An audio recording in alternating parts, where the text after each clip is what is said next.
যে আমরা একটা ফোন নিয়ে গেছি। Hello hello. হ্যালো, আসসালামু আলাইকুম। ওয়ালাইকুম আসসালাম। জি বোন, প্রশ্ন করুন। দাদা, আমি যাত্রাবাড়ি থেকে ফোন করছি। জি আমার একটা প্রশ্ন, যে আমার হাজবেন্ড 2 বিয়ে করছে, ঠিক আছে? জি। আমি তার ছোট স্ত্রী। তো আমার হাজবেন্ড মনে করেন তার বড় স্ত্রী 2টা দিলে আমাকে একটা দেয়, এটা কি অধর্ম হচ্ছে না? সেটাই আমার প্রশ্ন।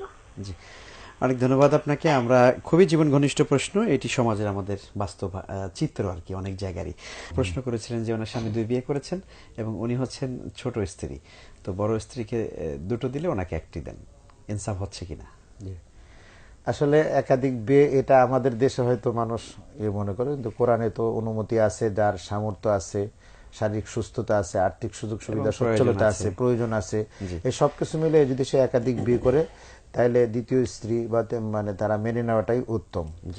এবং এই ক্ষেত্রে কিন্তু খেয়াল রাখতে হবে অবশ্যই, তাকে 2টো আপনাকে 1টি দেয়, এটা আসলে অন্যায়।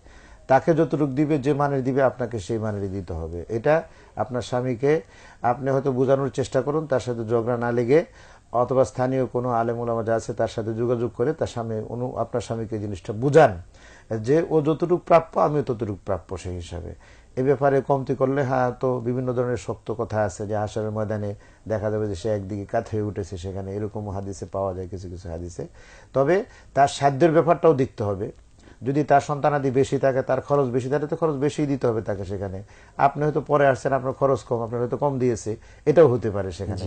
তার সাধ্যের ব্যাপারটাও দেখতে হবে, নিজের অবস্থানও দেখতে হবে, আর স্বামীকে জিনিসটা বুঝাতে হবে। এই জন্য আবার দুইজনে ঝগড়া ফাসাদ করে, যেমন 2-3 দিন আগে উত্তরবঙ্গে এক দুর্ঘটনা ঘটাইছে, দ্বিতীয় স্ত্রী প্রথম স্ত্রী মানে স্বামীকে একবারে সর্বনাশ করে ফেলেছে স্বামীর জন্য সেখানে। তো এমনটি কোনো ঘটনা যাওয়া যাবে না। হ্যাঁ, সুষ্ঠু বন্টন লাগবে। তবে আমরা বলবো অবশ্যই স্বামীর এখানে মানে ইনসাফ করতে হবে। হ্যাঁ, স্বামী ইনসাফ করতেই হবে। আল্লাহ রাসূলের জীবন, আল্লাহ তাআলা তো বলেছেন যে যদি তোমরা ইনসাফ করতে না পারো তাহলে ফাওয়াহিদাতান, ফাওয়াহিদাতান, একটাও যদি সে ইনসাফ না করে তাহলে রোজা রাখবে আলাইহি। জি জি, অবশ্যই। অতএব এই বিষয়ে আমরা সচেতন হব ইনশাআল্লাহ।